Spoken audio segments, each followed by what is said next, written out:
మన హైదరాబాద్ నగరంలో మన కళ్ళ ముందే ఒక అద్భుతమైన సైంటిఫిక్ కట్టడం ఉంది. కానీ చాలామందికి దాని గురించి తెలియదు. మరి ఈరోజు ఆ చారిత్రక నిధి కథ ఏంటో చూద్దాం. 100 సంవత్సరాలకు పైగా చరిత్రను తనలో దాచుకున్నటువంటి ఈ భవనం మన హైదరాబాద్ ఖగోళ శాస్త్ర ప్రయాణానికి ఒక సజీవ సాక్షి.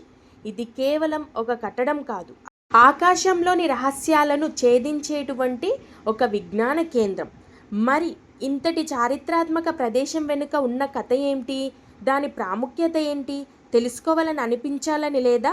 అయితే పదండి, ఈ కథను మనం మొదటి నుంచి మొదలు పెడదాం. అసలు ఈ అబ్జర్వేటరీ ఎలా మొదలైంది, దాని వెనుకున్న ఉద్దేశం ఏంటి? 1901, అవును, 100 సంవత్సరాల క్రితం ఈ శాస్త్రీయ సంస్థకు పునాది పడింది.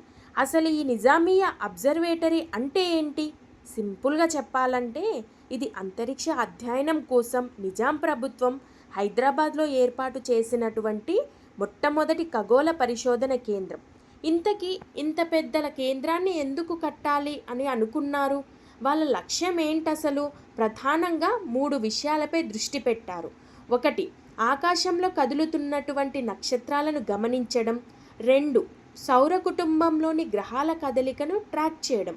ఇక 3వ విషయానికి వస్తే మనకు శక్తినిచ్చేటువంటి సూర్యుడిపై లోతైన అధ్యయనం చేయడం. సరే, అబ్జర్వేటర్ని స్థాపించారు. మరి అక్కడ ఎలాంటి అద్భుతమైన పరిశోధనలు జరిగాయో చూద్దాం. ముఖ్యంగా నక్షత్రాల అధ్యయనంలో వాళ్ళు ఏం సాధించారో కూడా చూద్దాం. ఒకసారి ఊహించుకోండి, ఆ కాలంలో ఇక్కడి ఖగోళ శాస్త్రవేత్తల ఒక రోజు ఎలా ఉండేదో.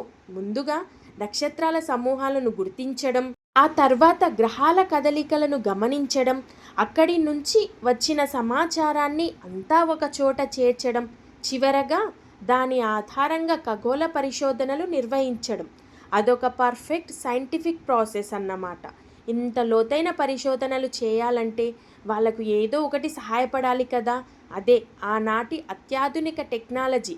ఆకాశంలోని రహస్యాలను తెలుసుకోవడానికి అవసరమైనటువంటి పవర్ఫుల్ పరికరాలు వాళ్ళ దగ్గర ఉండేవి. వాళ్ళు ఉపయోగించిన ముఖ్యమైన పరికరాలు ఏంటంటే చాలా పెద్ద పెద్ద టెలిస్కోపులు, ఫోటోగ్రాఫిక్ టూల్స్, ఇంకా రకరకాల ఖగోళ పరిశీలన పరికరాలు. ఇవన్నీ ఆ కాలంలో చాలా అడ్వాన్స్డ్. సరే, దాని గతం గురించి తెలుసుకున్నాం. మరి వర్తమానంలో దాని పాత్ర ఏంటి? ఆ చారిత్రక కేంద్రం నేటి వరకు ఎలా ప్రయాణించిందో ఇప్పుడు చూద్దాం. ఒకప్పుడు ఇది ఆస్ట్రనామికల్ రీసెర్చ్కి, స్పేస్ స్టడీస్కి ఒక మెయిన్ సెంటర్గా ఉండేవి. కానీ కాలంతో పాటు దాని పాత్ర కూడా మారింది. ఇప్పుడు ఇది ఉస్మానియా విశ్వవిద్యాలయంలో ఒక భాగమై విద్యార్థులకు విజ్ఞానాన్ని అందించేటువంటి కేంద్రంగా మారింది. ఒకప్పుడు ఈ కేంద్రం ఎంత యాక్టివ్గా ఉండేదో ఆలోచించండి. ఎందరో శాస్త్రవేత్తలు రాత్రిపూట ఇక్కడి టెలిస్కోప్ల నుంచి ఆకాశంలోని అంతుచిక్కని రహస్యాలను ఛేదించడానికి ప్రయత్నించేవారు. రీసెర్చ్ నుండి టీచింగ్ వైపు దాని ప్రయాణం ఇక్కడితో ఆగలేదు. ఉస్మానియా యూనివర్సిటీ పరిధిలోకి వచ్చాక ఇది నెక్స్ట్ జనరేషన్కి ఖగోళ శాస్త్ర విజ్ఞానాన్ని అందించేటువంటి ఒక ముఖ్యమైన విద్యా కేంద్రంగా రూపాంతరం చెందింది.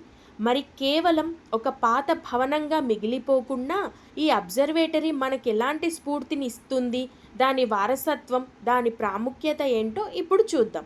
ఇది ఎందుకు అంత ముఖ్యమైనదంటే, 1, ఇది భారతదేశంలోని అత్యంత పురాతన ఖగోళ పరిశోధనశాలలలో ఒకటి.